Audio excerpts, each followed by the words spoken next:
Hey, hi everyone, this is Saurabh Mishra and I welcome you all to the setup knowledge. मैं सौरभ मिश्रा संगम नगरी प्रयागराज से आपका हार्दिक स्वागत और अभिनंदन करता हूं।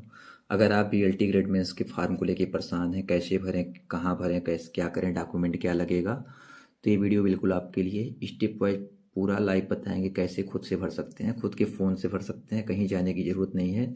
और पूरा का पूरा प्रोसेस बताएंगे। फॉर्म भरने के बाद लोक सेवा आयोग में कैसे जमा करना है, खुद जाके कैसे जमा करें, और या तो डाक से भेजते हैं तो कैसे जमा करें। तो ये वीडियो अंत तक देखिएगा। अगर चैनल पर नए हैं चैनल को सब्सक्राइब कर लीजिएगा। तो काफ़ी स्टूडेंट ने टेलीग्राम डिस्कशन ग्रुप में और टेलीग्राम लाइव में हमसे कहा था कि सर पूरा का पूरा प्रोसेस बता दीजिए, बहुत कन्फ्यूज़न है। तो इस वीडियो में सारे के सारे कन्फ्यूजन को दूर कर देंगे। हाँ, थोड़ा वीडियो क्वालिटी, एडिटिंग वाला क्वालिटी नहीं करेंगे, आप बस डायरेक्ट फ़ोन से बनाएंगे, तभी तो दिखाएंगे आपको कि कैसे क्रोम खोल के करना है, कैसे क्या करना है। अदरवाइज अगर हम पोर्ट्रेट कर देंगे तो चीज़ें आधी कट जाएंगी, या तो फिर डेस्कटॉप लैपटॉप से बनाते तब बन पाता। तो चलिए फ़ोन से बताते हैं। अपना फ़ोन ले लीजिएगा। अगर फार्म भरने बैठिएगा तो कैसे करिएगा। सबसे पहले फ़ोन लेने से पहले तो चार पांच चीज़ें आप कर लीजिएगा। ध्यान से सुनिएगा एक एक बातें। ये वीडियो देख लेंगे फिर आपको यूट्यूब पे कोई भी वीडियो देखने की ज़रूरत ही नहीं पड़ेगी। 10th का सर्टिफिकेट, 10th का मार्कशीट ले लीजिएगा, पीडीएफ बना लीजिएगा। हर पीडीएफ आपको 2 MB में होने चाहिए। कितने? 2 MB से ज़्यादा नहीं होना चाहिए। 1 MB हो जाए, 500 KB हो जाए चल जाएगा, लेकिन 2 MB से ज़्यादा नहीं होना चाहिए।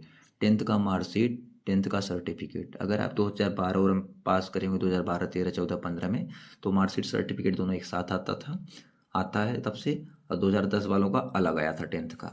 तो अगर अलग है तो सर्टिफिकेट का अलग पीडीएफ बनाइएगा, मार्कशीट का अलग। अगर एक में है तो उसी रिजल्ट को, उसी मार्कशीट को 2 पीडीएफ बना दीजिए। एक सर्टिफिकेट लिख दीजिएगा, एक मार्कशीट लिख दीजिएगा। तो आप क्या करिएगा, एक 10th का कर लीजिएगा, एक आप 10th का, दूसरा 12th का, तीसरा बीए का सर्टिफिकेट, बीए का डिग्री का। उसके बाद बीएड का, किसका? बीएड का बना लीजिएगा। बीएड के बाद बीएड का सर्टिफिकेट, बीएड का डिग्री। उसके बाद अगर कास्ट सर्टिफिकेट है तो कास्ट सर्टिफिकेट का बना लीजिएगा। अगर आप पीएच कैंडिडेट हैं, पीएच कैंडिडेट का। अगर और डोमिसाइल का बना लीजिएगा। अगर आप इनकेस पीजी किए हुए हैं, मास्टर डिग्री है आपका, एमए इंग्लिश में है, अगर आप लगाना चाहते हैं तो उसका भी पीडीएफ बना लीजिएगा। इतना पीडीएफ बनाने के बाद आपको दिखाएंगे क्रोम से कैसे करना है, ठीक है। तो पीडीएफ अगर नहीं बनाना आता है तो आप कोई भी ऐप इंस्टॉल कर लीजिएगा, ठीक है।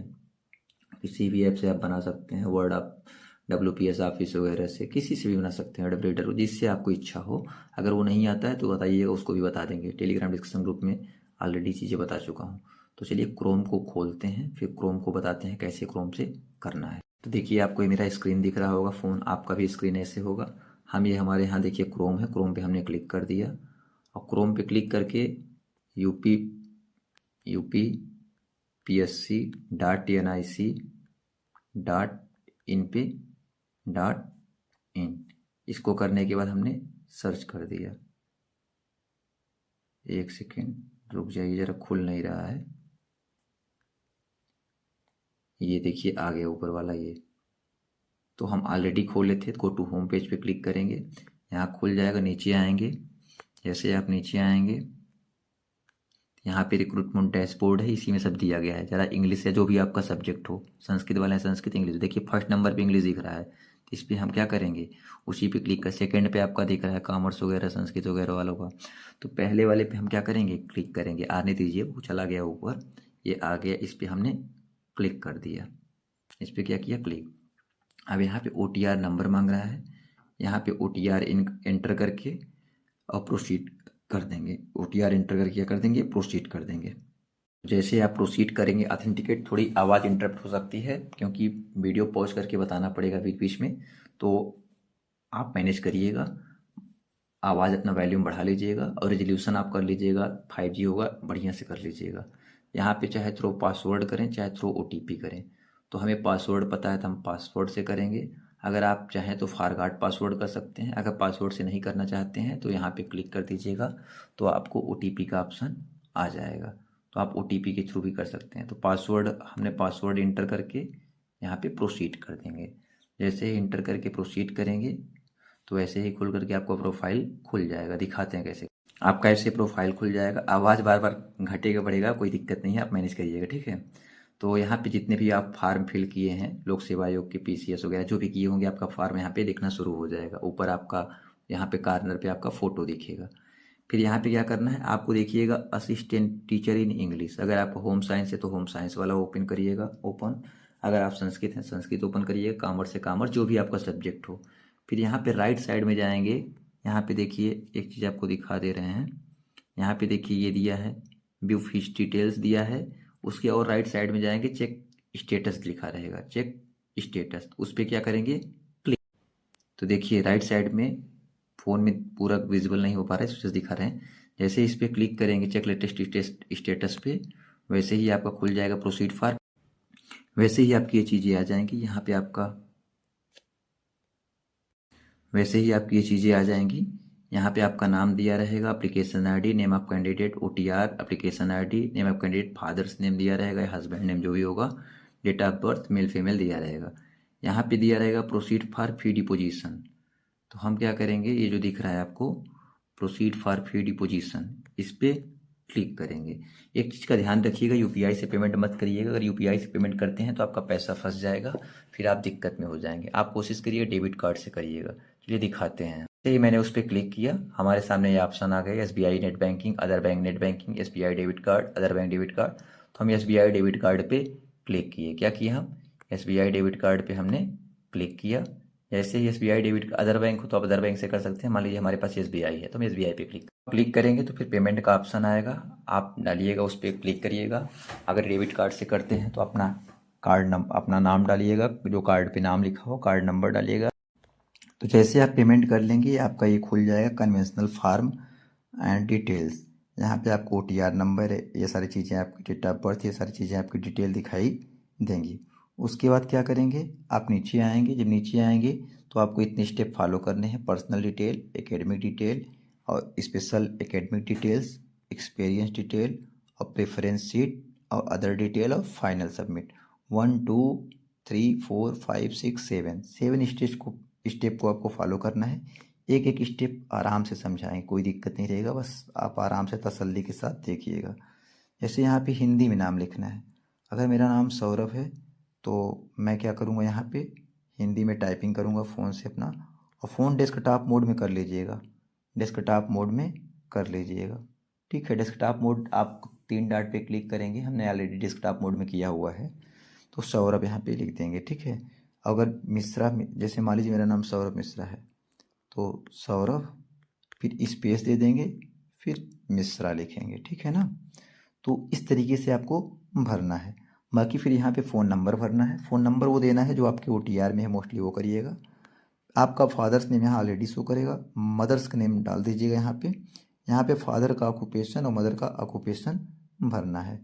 तो जब आप नीचे आएंगे तो यहाँ पे फादर का ऑक्यूपेशन, मदर का, उनका एड्रेस भरना है। जैसे एड्रेस कैसे भरना है, अगर आप विलेज से हैं तो विलेज जो भी हो, पोस्ट कामा करके पोस्ट, फिर जो पोस्ट हो डैश करके, फिर जो भी आपका ब्लॉक हो, फिर आपका डिस्ट्रिक्ट मान लीजिए प्रयागराज, फिर मदर का भी सेम डिस्ट्रिक्ट रहेगा, अलग रहेगा नहीं। फादर का बर्थ प्लेस मान लीजिए प्रयागराज है, मदर का बर्थ प्लेस मान लीजिए मिर्ज़ापुर है तो भर देंगे। फिर father's nationality citizen of India, mother's nationality citizen of India. फिर फादर्स एनुअल इनकम जो भी हो 60,000 48,000 जो भी हो। मदर का कुछ नहीं है, घर के हाउस वाइफ हैं तो उनका 0 कर दीजिएगा। फिर यहाँ पे करने के बाद 7 नेक्स्ट करिएगा। चलिए आपको दिखाते हैं पहले डेजिग्नेशन ऑक्यूपेशन में क्या क्या ऑप्शन है। जब आप यहाँ पे क्लिक करेंगे दोनों में ऑप्शन में तो क्या क्या आएगा उसको दिखा देते हैं क्लिक करके। तो ये सारी चीज़ें आ जाएंगे, businessman, doctor, engineer, farmer, government of employ, और ये home maker, not live others, PSU, retired. ये अगर आपके पिताजी किसान हैं तो फार्मर करिएगा, अगर इंजीनियर है इंजीनियर, डॉक्टर है डॉक्टर, बिजनेसमैन है बिजनेसमैन, और गवर्नमेंट एम्प्लॉय सेंट्रल में है सेंट्रल में कर दीजिएगा, स्टेट में तो स्टेट में, और अगर इनमें से नहीं है तो अदर कर दीजिएगा, रिटायर्ड एम्प्लॉय है तो रिटायर्ड कर दीजिएगा, टीचर है तो टीचर पे क्लिक करिएगा। अब क्लिक करने के बाद आप ये चीज़ें यहाँ पे, बाकी चीज़ें मैंने बता दिया, फादर का बर्थ प्लेस, मम्मी का जहाँ पे शादी से पहले जहाँ जिस जिले में पैदा हुए वहाँ का करके यहाँ पे 7 नेक्स्ट कर दीजिएगा। उसको जैसे ही 7 नेक्स्ट करेंगे ये सारी चीज़ें आपकी खुल जाएंगी। हमने ऑलरेडी खोला हुआ है क्योंकि आपको दिखाना है। ठीक है, बस आप समझिएगा स्टेप 1 क्या हुआ, हमारा पूरा हो गया। अब स्टेप 2 में आ गए एकेडमिक डिटेल्स में। एकेडमिक डिटेल में क्या करना है आपको, हाई स्कूल, देखिए एकेडमिक डिटेल में क्या करना है, हाई स्कूल, इंटरमीडिएट, स्नातक, इन तीनों का कंपलसरी है भरना, इन तीनों का भरना है। अगर आप चाहें पीजी यानी एमए किए हुए हैं तो उसका लगा सकते हैं। अन्य में अगर आपके पास पीएचडी है तभी लगा सकते हैं, अदरवाइज नहीं। ठीक है, अगर आपको लगता है कि आपके पास कोई अन्य एलिजिबिलिटी है, नहीं है तो बिना मतलब कि आप मतलब पढ़ा लीजिएगा। ठीक है, यहाँ पे हाई स्कूल वाले में आपको सिलेक्ट करना पड़ेगा बोर्ड, फिर कॉलेज का नाम, ऐसे इंटर वाले में बोर्ड कॉलेज का नाम, यूनिवर्सिटी कॉलेज का नाम, फिर यहाँ पे भी सेम प्रोसीजर, फिर यहाँ पे कौन से ईयर में है। आप एक एक चीज़ देखिएगा ध्यान से, तभी कर पाएंगे। यहाँ पे ईयर मान लीजिए मैंने हाई स्कूल 2000 मैंने 2015 में पास किया, 15 एडमिशन ईयर 2014 में एडमिशन लिए थे। 9th वाला मत भरिएगा, लीव ईयर छोड़ेगा 2015 में। इतना चीज़ यहाँ पे फिल करना है। एक बार हाई स्कूल का बता दें, इंटर का समझ लीजिएगा। फिर यहाँ पे रिजल्ट कैसा था, तो अगर आएगा ऑप्शन आपको मार्क्स, परसेंटेज, ये सारी चीज़ें, तो मार्क्स सिलेक्ट करिएगा। यूपी बोर्ड से मोस्टली मार्क्स ही रहता है। तो मार्क्स मान लीजिए मुझे 590 नंबर मिले हैं सपोज करिए, तो 590 भर देंगे। ठीक है, 590 मिले हैं, 590, 545 मिले हैं, 545, मान लीजिए 540 मिले हैं तो 540। आपको बता रहा हूँ 90 40 से मतलब नहीं है, तो 540 मान लीजिए मुझे मिला है एक्चुअल। ठीक है, तो अब फिर यहाँ पे ऑब्टेन्ड मार्क 540 हो गया, मैक्सिमम 600 कर देंगे। ये करने के बाद आपको करना क्या है, फिर यहाँ पे सिलेक्ट करना पड़ेगा फर्स्ट डिवीज़न सिलेक्ट, अगर फर्स्ट डिवीज़न, सेकंड डिवीज़न, जो भी डिवीज़न हो आपका, थर्ड डिवीज़न भी कर दीजिएगा। फिर यहाँ पे सर्टिफिकेट नंबर एंटर करिएगा, आपकी यूपी बोर्ड का हो गया, जिस बोर्ड का होगा वहाँ पे दिया होगा। फिर रिमार्क्स इफ एनी, अगर आप टॉपर रहे हो, जैसे टॉपर था तो मैं टॉपर इन स्कूल हो जाएगा मेरा। फिर टोटल सब्जेक्ट, यहाँ पे 6 सब्जेक्ट हैं, 6 कर दीजिएगा, फिर 6 का डिटेल आ जाएगा। ऐसे ही सेम इंटर में करने हैं, सेम ग्रेजुएशन में करना है। अभी एक करके आपको दिखाते हैं। यहाँ पे मैंने बोर्ड सिलेक्ट किया हाई स्कूल वाले में, तो यहाँ पे अगर यूपी बोर्ड से हैं तो यहाँ पे ये वाला सिलेक्ट, जब यूपी नीचे आएंगे अल्फ़ाबेट से, तो Uttar Pradesh board of high school and intermediate education. अगर आपका नहीं मिल रहा है तो आप अदर्स, ओ वाले ऑप्शन पे जाइएगा, अदर्स पे करिएगा। फिर जैसे ही यहाँ पे सिलेक्ट किया, ये सारी चीज़ें आ जा रही हैं। यहाँ पे सिलेक्ट कर दिया बोर्ड, फिर यहाँ पे हिंदी भरा, इंग्लिश भरा, जितने नंबर हिंदी मिले हैं मैक्सिमम 100 थे, मान लीजिए इंग्लिश में 92 हैं, 100 में 100 का पूर्णांक था, संस्कृत में 90 है, 100 का, ऐसे आपके 6 आप भर के फिर यहाँ पे क्या करिएगा, सेव एज ड्राफ्ट में सेव कर दीजिएगा। अगर इसको आप सेव नहीं करेंगे, अगर नेटवर्क सर्वर इधर हो जाएगा, इशू हो जाएगा, तो आपका डॉक्यूमेंट जो जितना आपने मतलब मेहनत किया है सब डिलीट हो जाएगा, फिर से आपको ये चीज़ें भरना होगा। तो इतना समझ में आ गया। अब ऐसे ही इंटर का करेंगे, इंटरमीडिएट का। ऐसे ही इंटरमीडिएट का यूपी बोर्ड सिलेक्ट किया, जो सिलेक्ट किया जो भी बोर्ड हो। फिर यहाँ पे स्कूल का नाम, मान लीजिए मेरी स्कूल का नाम गवर्नमेंट इंटर कॉलेज है, जीआईसी है, तो जीआईसी सिलेक्ट कर लेंगे। फिर ऐसे ही मान लीजिए पासिंग ईयर तो 2017, एडमिशन कब लिए 2016, और लीव कब किए, छोड़े कब 2017। ये करके फिर ऑब्टेन्ड मार्क, ये सारी चीज़ें वहाँ पे भी तो वहाँ पे भी सेम प्रोसीजर करना है। फिर मान लीजिए इंटर मेरे 5 सब्जेक्ट थे, आपके भी जितने यूपी बोर्ड से हैं तो 5 ही होगा। तो फिर ऐसे general, Hindi, English, physics, mathematics, physics, chemistry, Hindi, जितने मार्क्स मान लीजिए हिंदी में 92 मिले हैं 100 में, तो इतना आप ऐसे भर कर फिर सेव एज ड्राफ्ट पे क्लिक कर दीजिएगा। फिर हम क्या करेंगे, थर्ड नंबर पे आएंगे। ठीक है, थर्ड नंबर पे आपको थर्ड नंबर पे यूनिवर्सिटी सिलेक्ट करना होगा।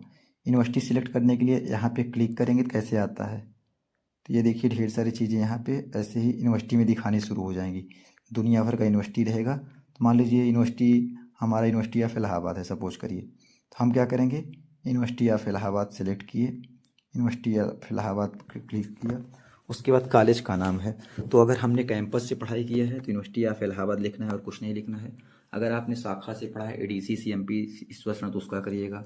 अगर मान लीजिए आपका लखनऊ यूनिवर्सिटी तो यूनिवर्सिटी ऑफ लखनऊ, कैंपस है तो यूनिवर्सिटी ऑफ लखनऊ यहाँ पर आ जाएगा, का शाखा से शाखा करिएगा। अगर मान लीजिए आप रुहेलखंड, एमजीपीआरई रुहेलखंड बरेली से हैं, यूनिवर्सिटी से, कैंपस से हैं तो वही नाम लिखिएगा। अगर कॉलेज से, मान लीजिए आप बरेली कॉलेज से हैं तो यहाँ पे बरेली कॉलेज करिएगा। फिर ये सब करने के बाद वही प्रोसीजर कि पासिंग ईयर, कि कब पास हुए, 2020, एडमिशन 2017, 3 साल का होता है भी ये, इसमें 19 मत कर देना भूल से। ठीक है, लेवी कब छोड़े, 2020 में। ठीक है, उसके बाद आपका सीजीपीए था, या जैसे उसमें मार्क्स करते थे, परसेंटेज या सीजीपीए जो भी आपको हो वो कर, तो मान लीजिए जो भी आपका हो। ठीक है, तो यहाँ पे सब्जेक्ट 2 या 3 जो सब्जेक्ट हों। अब इसमें अगर आप इलाहाबाद यूनिवर्सिटी से हैं तो आप 2 भी कर सकते हैं, कोई दिक्कत नहीं होगा। थर्ड, क्योंकि इलाहाबाद यूनिवर्सिटी का जो सर्टिफिकेट है उसमें 2-3 क्या है, दोनों एक साथ में है। बाकी फर्स्ट डिवीजन वाला आपको मार्क्स वाला दिखा दे। आपके मन में एक चीज डाउट आएगा, रिमार्क्स दिया रहेगा यहाँ पे, टॉपर इन स्कूल में भर दिया हूँ। आप टॉपर इन स्कूल है तो आप भी भर सकते हैं। अगर वैसा कुछ हो तो फर्स्ट डिवीजन भर दीजिएगा, कोई दिक्कत नहीं रहेगा। अगर कुछ नहीं है तो आप छोड़ सकते हैं, कोई इशू नहीं है। इंटर में भी टॉपर रिमार्क्स रहेगा, आपके ग्रेजुएशन भी रहेगा। तो ग्रेजुएशन में जो अभी आपका सब्जेक्ट हो यहाँ पे फर्स्ट डिवीजन भर दीजिएगा, टॉपर अगर नहीं है तो ठीक है। बाकी हर डिवीजन आप ऊपर सेलेक्ट कर दीजिएगा। फिर सब्जेक्ट सेलेक्ट करिएगा। सब्जेक्ट अगर आपके 3-4 जितने भी सब्जेक्ट हों चारों कर दीजिएगा। अब इसमें सबसे बड़ी समस्या आती है कि पहले साल का करेंगे, दूसरे के तीसरे का। अगर आप मान लीजिए इंग्लिश लिटरेचर, पॉलिटिकल साइंस, तो मान लीजिए हिस्ट्री जो भी हो आपका भर रहे हैं, तो अगर आप डाल रहे हैं तो इंग्लिश में तीनों साल के जितने नंबर मिले हैं उनको ऐड कर लीजिए।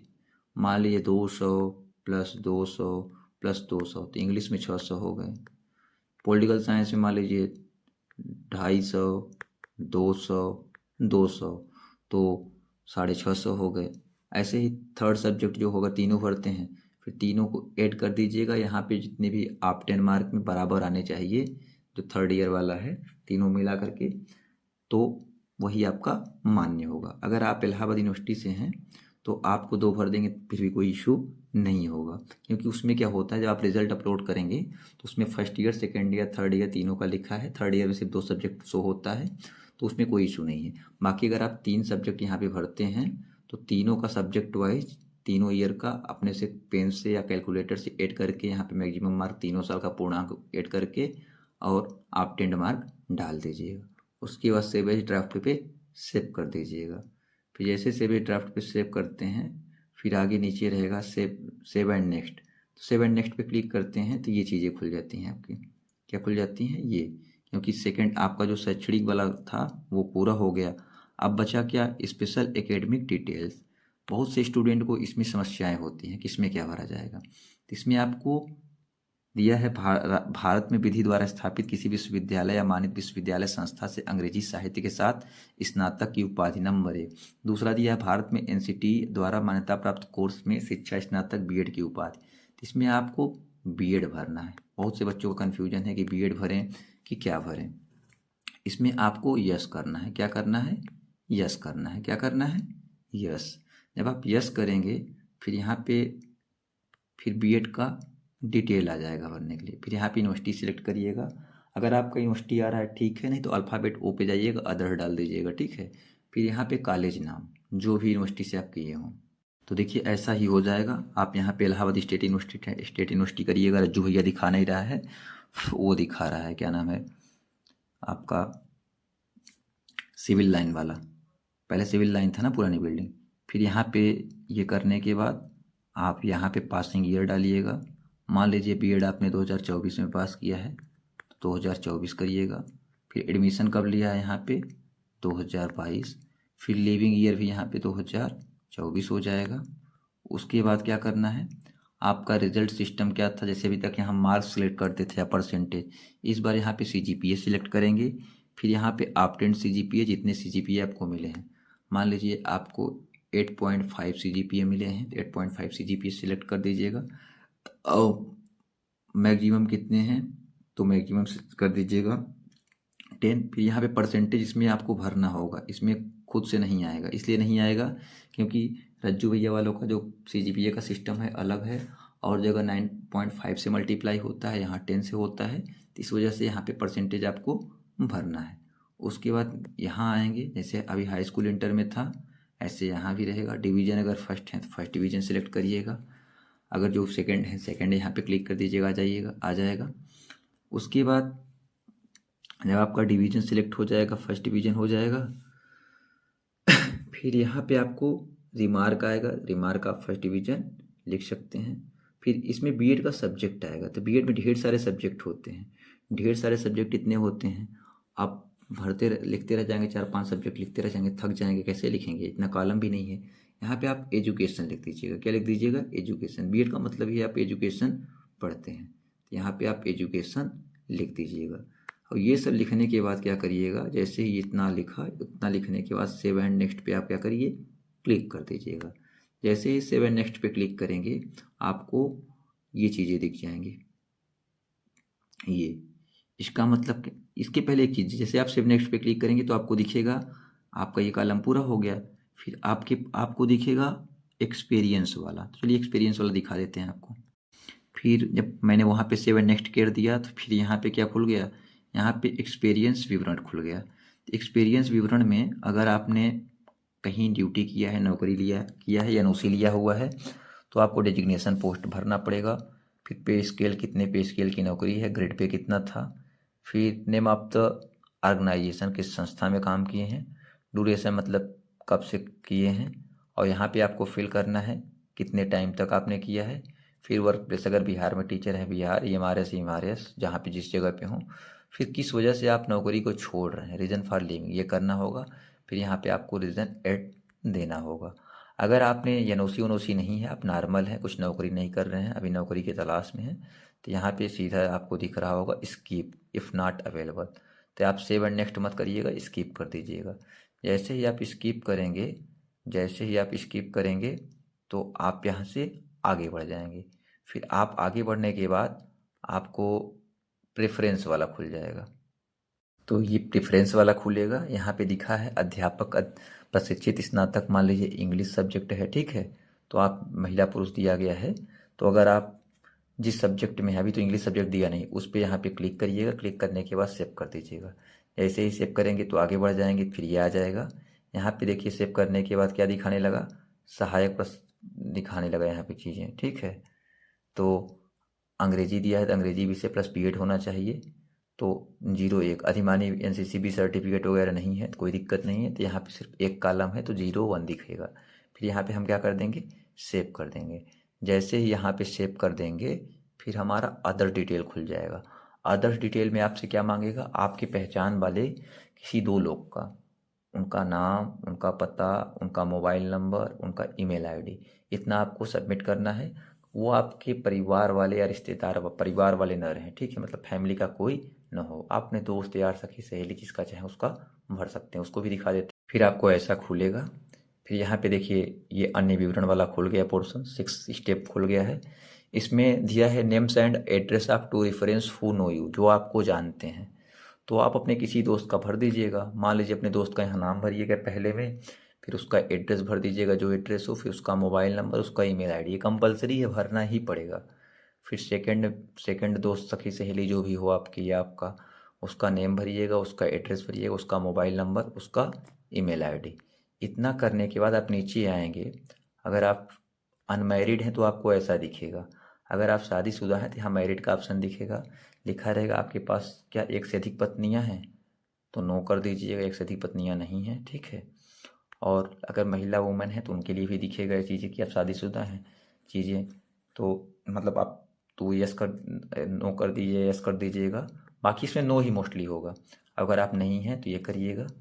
इसमें क्या दिया है कि यदि आवेदक भारत सरकार, राज्य सरकार या किसी अन्य शासकीय अशासकीय संस्था में कार्यरत है, सक्षम प्राधिकारी से प्राप्त प्रमाण पत्र आवेदन पत्र से संलग्न किया जाए। अगर आप कार्यरत हैं तो यस करिएगा, अगर नहीं है तो नो करिएगा।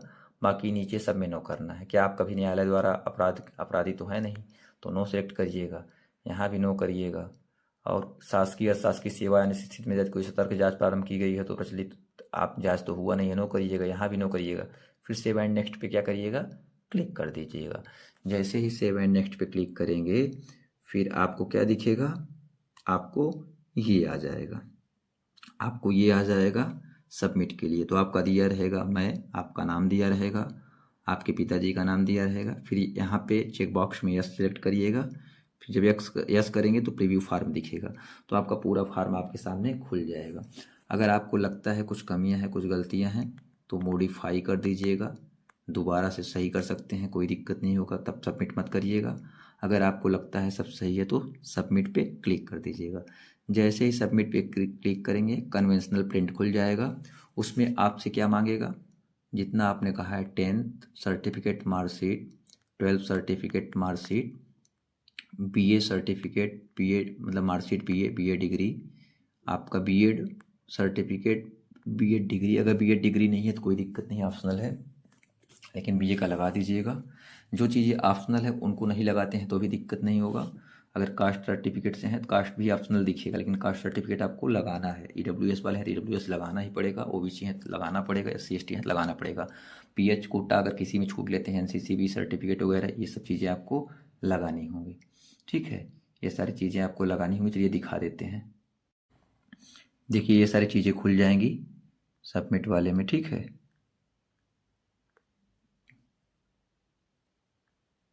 ये एक स्टूडेंट ने भेजा था, क्योंकि हमने आगे सबमिट नहीं किया है, टेलीग्राम में भेजा है, उन्हीं केस से चल रहे हैं ये। तो क्योंकि हमारे पास अब आगे चीज़ें हैं नहीं, सबमिट नहीं किए थे, तो यहाँ पे आपको हाई स्कूल का मैंडेटरी है, हाई स्कूल का सर्टिफिकेट आपको अपलोड करना है। ठीक है, उसके बाद हाई स्कूल का सर्टिफिकेट, हाई स्कूल का मार्कशीट, इंटर सर्टिफिकेट, फिर ग्रेजुएशन मार्कशीट, ग्रेजुएशन डिग्री, फिर पोस्ट ग्रेजुएशन अगर आप ऑप्शनल लगाए हैं, नहीं लगाए हैं तो इसेंशियल क्वालिफिकेशन मार्कशीट में आप बीए का कर दीजिएगा। ठीक है, बीए या बीएड दोनों कर देंगे, कोई दिक्कत नहीं रहेगा, तो आप बीए कर सकते हैं। यहाँ पे मार्कशीट, यहाँ पे सर्टिफिकेट या डिग्री कर सकते हैं बीए का। अगर आप नौकरी वाले एनओसी लिया है तो एनओसी करिएगा। अगर ओबीसी हैं तो ओबीसी 5 नंबर पे करिएगा, एससी हैं 13 नंबर पे, एसटी हैं 14 नंबर पे, ईडब्ल्यूएस है 15 नंबर पे, और फ्रीडम फाइटर पे डिपेंडेंट 16 नंबर पे अपलोड करिएगा। 17 नंबर फिजिकल पीएच कैंडिडेट वाले, एक्स आर्मी वाले 18 पे, 19 वाले स्किल्ड प्लेयर, और 20 वाले एक्सपीरियंस सर्टिफिकेट अगर आपके पास है। फिर ओ लेवल अगर आपने किया है कंप्यूटर में ऑप्शनल है वो भी कर सकते हैं। प्रेफरेंशियल क्वालिफिकेशन सर्टिफिकेट अगर आपके पास कुछ है एक्स्ट्रा चीज़ें हैं तो आप वो कर सकते हैं। और बाकी इसेंशियल क्वालिफिकेशन देखिए, यहाँ पे बीएड मैंडेटरी है, यहाँ पे बीएड का करना है, यहाँ पे बीएड डिग्री। अब दो दो बार इसेंशियल लगाना नहीं है, तो जो 9 वाला है आपका, यहाँ पे आप बीए लगा दीजिएगा 9 10 में, और 23 24 में क्या लगा दीजिएगा, आप ये लगा दीजिएगा। और जैसे ही आप करेंगे तो आपको यहाँ चीज़ें अपलोडेड नॉट अपलोडेड दिखाने लगेंगी। आप अपनी चीज़ें व्यू भी कर सकते हैं, देख सकते हैं, व्यू करके देख सकते हैं। देखिए सर, इसमें डोमिसाइल का कहाँ अपलोड करना है कि स्टूडेंट ने पूछा है, तो उसी का मैं टेलीग्राम पे खोल के ये दिखा रहा हूँ, क्योंकि मैंने वो सबमिट वाला काम आगे किया नहीं, इसी से दिखा रहा हूँ। तो डोमिसाइल इसमें नहीं आया है, डोमिसाइल आपको भेज देना है आयोग में। चलिए आगे बताते हैं क्या क्या करना है। तो देखिए मैंने बता दिया क्या क्या डॉक्यूमेंट अपलोड करना है, क्योंकि मैंने सबमिट नहीं किया था। फाइनल सबमिट करने के बाद चीज़ें एडिट वगैरह होंगी नहीं, तो इतना आप कर सकते हैं। इतना करने के बाद आपका जब आप उसको अपलोड कर देंगे, फिर प्रिंट कर दीजिएगा कन्वेंशनल, तो कन्वेंशनल आपका प्रिंट निकलेगा, तो प्रिंट को कलेक्ट कर लीजिएगा, और जितना भी डॉक्यूमेंट लगाया है हर डॉक्यूमेंट का एक एक जीरोक्स करा लीजिएगा, और उस हर डॉक्यूमेंट पे सेल्फ अटेस्टेड अपना साइन कर दीजिएगा, और उस कन्वेंशनल प्रिंट पे एक फ़ोटो यहाँ लगाइएगा, और फोटो पे ऐसे क्रॉस सिग्नेचर कर दीजिएगा, नीचे डेट डाल दीजिएगा, और आपने जो भी डॉक्यूमेंट लगाए हैं उनको कलेक्ट कर लीजिएगा। कलेक्ट करने के बाद A4 साइज का एक लिफाफा खरीदिएगा, उस लिफाफे में सारे डॉक्यूमेंट को भर दीजिएगा। भरने के बाद उसको चिपका दीजिएगा। अब कन्वेंशनल स्लिप पे जो आपको वो मिलेगा चीज़ें चिपकाने वाला, आपको पेन से नहीं लिखना है, उसको आपको एड्रेस मिलेगा ऑटोमेटिक, जिस एड्रेस पे भेजना है फ्राम अपना 2 वाला, वहाँ पे फ्राम 2 वाला दोनों जगह चिपका दीजिएगा। फ्राम कहाँ से कहाँ भेजना है, एड्रेस आप ऑलरेडी मिल जाएगा, और आपका कहाँ है वो भी उसमें मिल जाएगा। तो ये चीज़ करने के बाद आप लोक सेवा आयोग में भेज दीजिएगा। 23 से पहले आपका पहुंचना चाहिए। अगर 23 को शाम के 5 बजे पहुंचता है तो भी आपका एक्सेप्ट नहीं होगा, तो आपका एडमिट कार्ड नहीं आएगा। पिछली बार पीसीएस में यही हुआ था, कुछ बच्चों का नहीं पहुंच पाया था, डाक से देर में पहुंचा था, तो एडमिट कार्ड उनका नहीं आया, तो उन्होंने आरटीआई किया, तो पता चला कि उनका पहुंचा ही नहीं है। बाद में पहुंचा, बाद में वो हाई कोर्ट गए, तब तक पेपर हो चुका, कोई निष्कर्ष नहीं निकला। बाकी अगर आप चाहें तो लोक सेवा आयोग में जाके गेट नंबर 3 पे आप सबमिट कर सकते हैं। अगर लोक सेवा आयोग जाएंगे तो आपको एक रिसीविंग मिलेगा। रिसीविंग कैसा होता है उसको हम दिखा देते हैं आपको। तो देखिए, अगर आप लोग सेवा आयोग में जमा करने जाते हैं सबमिट करने, तो आपको ये रसीद मिलेगा जिस दिन आप जमा करेंगे। देखिए पीसीएस मेंस का है, तो चैनल पे ऑलरेडी हम डाले थे, हमारे साथ के सभी लोग, मतलब जो एडमिन है हमारे, सबका मेंस लगा हुआ है। तो वहाँ पे अल्टी मेंस लिखा रहेगा आपका, यहाँ पे आपको एक मोहर आयोग से मारा जाएगा, और यहाँ पे डेट वगैरह लिखा रहेगा, क्रमांक वगैरह, तो आपको ऐसी रसीद वो दे देंगे। ये आपके लिए काफ़ी फ़ायदा रहेगा। तो अब आपको समझ में आ गया होगा कि आप जाएंगे तो आपको ये रसीद इससे मिलेगा। अगर नहीं जाते हैं, डाक से भेजते हैं, तो अपना स्पीड पोस्ट ट्रैक करते रहिएगा। तो आई होप ये जानकारी आपके लिए रेलिवेंट रहा हो। सारे डाउट हमने क्लियर कर दिए। मैंने जैसा कहा था कि इस वीडियो में पूरे की पूरे आपके डाउट को क्लियर कर दूंगा। फॉर्म खुद से फ़ोन से भर सकते हैं। थोड़ा देखने में वीडियो थोड़ा वैसा लगा होगा क्योंकि एडिटिंग वगैरह नहीं किया हूँ, रात में बना रहा हूँ और रात में 3 से 4 बजे की भी 4 बजे वीडियो बना रहा हूँ भोर में, मतलब क्योंकि कई गर्ल्स स्टूडेंट ने, बॉयज़ स्टूडेंट ने टेलीग्राम डिस्कशन ग्रुप में कहा था, टेलीग्राम लाइव भी आए थे, उनका बार बार उनके मैसेज आ रहे, सर क्या करें क्या करें, परेशान हो रहे थे। तो इस वीडियो के बाद आपको कोई परेशानी नहीं होगी आई थिंक, और आप बढ़िया से पढ़ाई करिए। और चैनल को अब तक सब्सक्राइब न किया हो सब्सक्राइब कर लीजिए। चैनल आपके लिए काफ़ी बेनिफिट देने वाला है। अगर आप लोक सेवा आयोग की किसी भी एग्जाम की तैयारी करते हैं तो लोक सेवा आयोग के लिए हम लोग बहुत अच्छे से कराएंगे। और हमारी जो टीम है, हम लोग ऑलरेडी सब पीसीएस मेंस वाले हैं, चीज़ें तो आप समझ सकते हैं। बाकी अगर यूपी एग्जाम की तैयारी करते हैं तो आप चैनल को सब्सक्राइब कर लीजिए। साथ ही साथ हमारे टेलीग्राम डिस्कशन ग्रुप से जुड़ जाइए। वहाँ पे आपकी हर समस्या का निराकरण किया जाता है, सल्यूशन दिया जाता है और ऑल इंडिया के जो एग्ज़ाम होते हैं उनका अपडेट वहाँ पे दे दिया जाता है समय से पहले। तो वीडियो आपके लिए रेलिवेंट रहा हो, हेल्पफुल रहा हो तो वीडियो को लाइक करें, शेयर करें, चैनल को सब्सक्राइब करें, साथ ही साथ अन्य लोगों को शेयर करें जो परेशान हो रहे हों। तो अगर कुछ और क्वेरी हो तो फिर बताइएगा। तब तक के लिए बाय बाय, मिलते हैं नेक्स्ट वीडियो में। Thank you so much, I love you. आपकी अगर कुछ क्वेरी हो तो कमेंट जरूर करिएगा। इंस्टाग्राम पे भी फॉलो करके मैसेज कर सकते हैं, टेलीग्राम डिस्कशन ग्रुप भी ज्वाइन कर सकते हैं। तो सभी को बाय बाय, मिलते हैं नेक्स्ट वीडियो में। Thank you so much, I love you.